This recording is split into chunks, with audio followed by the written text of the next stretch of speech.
கீழ்காணும் சார்புகளுக்கு ஓரியல்பு இடைவெளிகளை கணக்கிட்டு அதிலிருந்து இடஞ்சார்ந்த அறுதி மதிப்புகளை காண்க. ஸோ நமக்கு என்ன கொடுத்துருக்காங்க அப்படின்னா வந்து f of x is equal to x cube by 3 minus log x அப்படின்னு கொடுத்துருக்காங்க. ஃபர்ஸ்ட் நம்ம வந்து என்னன்னா அந்த ப்ரொசீஜர் என்னங்கிறத பார்த்துக்கலாம். ஸோ அந்த ப்ரொசீஜர்ல வந்து என்னது நம்ம வந்து என்னது 4 ஸ்டெப்பா படிச்சிருக்கிறோம். முதல்ல என்ன பண்றோம் அப்படின்னா வந்து எஃப் டேஷ் ஆஃப் எக்ஸ் கண்டுபிடிக்கணும். அதுக்கப்புறம் அதை வந்து ஈக்குவல்ட்டுக்கு சமப்படுத்தி அந்த சமன்பாடை தீர்க்கணும். ஓகே, அந்த தீர்வுகள் தான் நமக்கு தேவையான நிலையெண்கள். ஓகே, ரெண்டாவது என்ன பண்றோம் அப்படின்னா வந்துட்டு மெய்யெண் கோட்டை வந்து அந்த நிலையெண்களை வச்சு நம்ம வந்து என்னது பல இடைவெளிகளை பிரிக்கிறோம். அப்புறம் அந்த ஒவ்வொரு இடைவெளியிலையும் ஒரு சோதனை புள்ளி எடுத்து எஃப் டேஷ் ஆஃப் எக்ஸ் கண்டுபிடிச்சு அதனுடைய அடையாளத்தை, அதாவது அதனுடைய குறியை வந்து நாம குறிச்சுக்கிறோம். ஓகே, ஸோ அடுத்த ரெண்டு வந்து என்னது கன்க்ளூஷன். ஃபர்ஸ்ட் வந்து என்னது இடஞ்சார்ந்த அறுதிகள். ஃபர்ஸ்ட் இடஞ்சார்ந்த சிறுமம் அப்படிங்கிறது எப்படி இருக்கும் அப்படின்னா வந்து எஃப் ஆஃப் எக்ஸ் குறி வந்து என்னது ஒரு இடைவெளியில் குறையாகவும் அடுத்த இடைவெளியில் அதிகமாக, அதாவது மிகையாகவும் இருந்துச்சுன்னா அந்த நடுப்புள்ளி தான் நமக்கு தேவையான இடஞ்சார்ந்த சிறுமம்.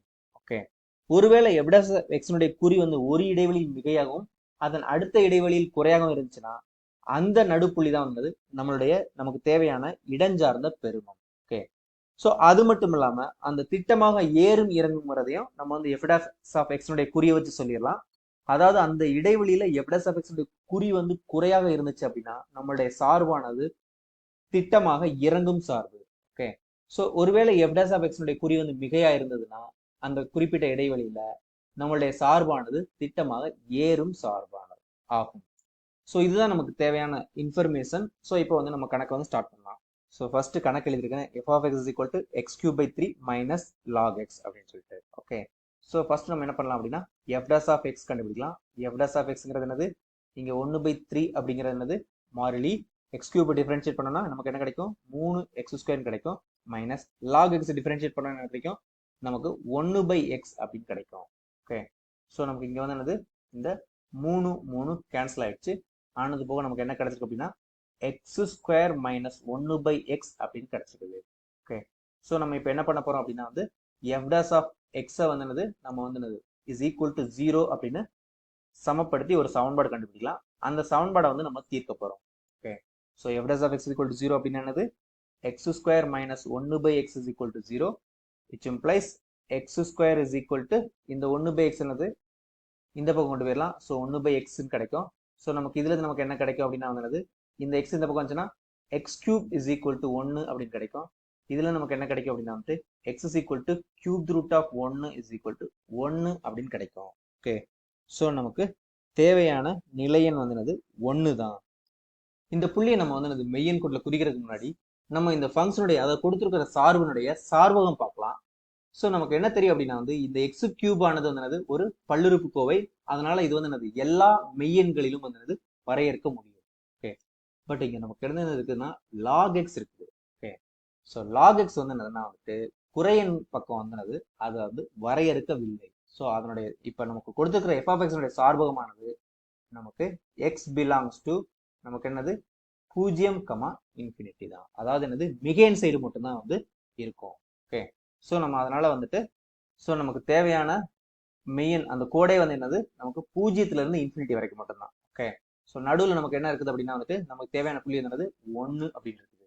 ஸோ நமக்கு தேவையான இடைவெளிகள் வந்து என்னது 0, 1, அதுக்கப்புறம் என்னது 1, ∞.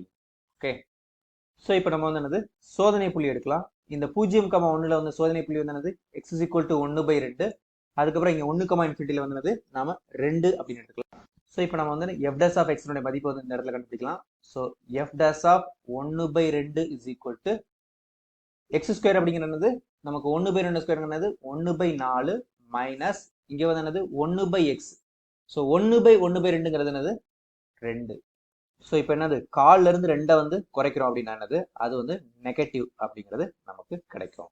ஓகே, ஸோ இப்போ வந்து என்னது 2 போடலாம். அதாவது என்னது f dash of 2 is equal to நமக்கு என்னது இங்க 2 4 மைனஸ் 1/2. ஓகே, ஸோ 4ல வந்து என்னது அரை இது குறைச்சோம் அப்படின்னா நமக்கு 3 கிடைக்கும். அது வந்து என்னது நமக்கு பாசிட்டிவ்.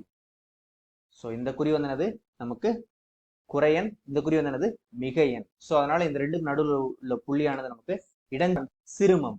ஓகே, ஸோ அது மட்டும் இல்லாமல் நமக்கு என்னது இங்க வந்து குறையனா இருக்கிற காரணத்தினால இங்க வந்து திட்டமாக இறங்கும்.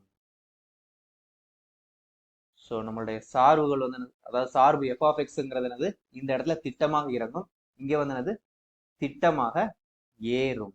ஓகே, ஸோ நமக்கு குறிமாற்றம் இருக்கிற காரணத்தினால நமக்கு என்னது எக்ஸ் இஸ் ஈக்குவல் டு 1ல் இடஞ்சார்ந்த சிறுமம். ஸோ நம்ம வந்து என்னது அதனுடைய வேல்யூ கண்டுபிடிக்கலாம். So f of 1 is equal to 1 cube 1 cube divide by 3 minus log 1. Okay, so log 1 மதிப்பு 0 தெரியும். So this is equal to 1/3. ஸோ நமக்கு தேவையான கிடைச்சிருக்கிற இடஞ்சார்ந்த சிறுமம் வந்து 1/3. இதுதான் கண்டுபிடிக்க சொல்லியிருக்காங்க, அதை நாம கண்டுபிடிச்சிட்டோம்.